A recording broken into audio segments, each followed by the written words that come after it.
Yon gabsat naragsak nga panangsungbat da ito'y damag yung no kasanok nga na kilala ni Ma'am Roseng. Tata da ito'y sungba na. Ibaga mo.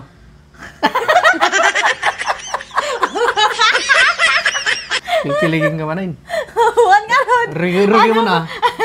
Rugi mo na. Alak pa nga. Nagagrugi kayo makakatawa na ko ni. Kasi dito gabsat. Lonely nak ide. Te amok ide agbaak na kon. Te amok ide agbaak na kon. Tata dati kasinsin ko nga kabats na. Kaklase di college. Kaklase na di college. Ni Maylin Dumaya. Ay ariti na iso atoy. Ta dayta iso na dayta. Iso na ata. Tata dati kasinsin ko nga datoy tinawagak. Baka adda iti gayem mo dita nga nabaakan mo lang kunak. Tata, ay win kuya, dati kabats ko lang, kaklasik nga ako nga awan pa iti boyfriend na ko na. Tata, absat.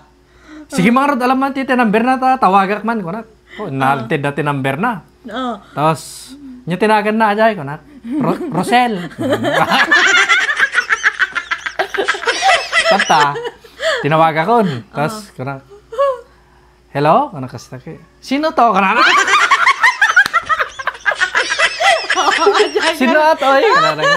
Ni Ronald ato. Pinsan na ni ko. Ni Maylin. Ano kastake? Nangalalam ti number ko. Ni Maylin. Mabalin bagpasyar ko na ka. Ay, tuloy mo. Tawag sa ajay. When yung Mr. Eddie Nerusing dito yung adana ng gabsat, kapaspasok na pala. Siya kung mga minide, gwardiyanak ti Jollibee. Ti Alicia. So nga, agin na sa diglang. Ayun. Tata, hindi natawagak so na ako na. Baling pumasyar ko na. Apay, nagpartakmate ko na.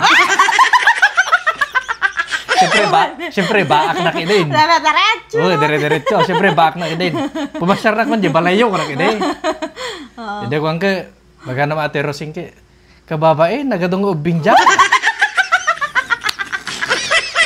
Ang mga adyo, ubing tipang kapasyaran. Naggugulo nga ng ubing dyan. Sika. Kasjay, iso day nga kasjay tinamamok. Kahit adyo agdamdamag nga no kasanok inaram so na, sung batak to manin no sumara no, abangan nyo. Nakakat-katawa mo lang aday. Abangan nyo kakapsat.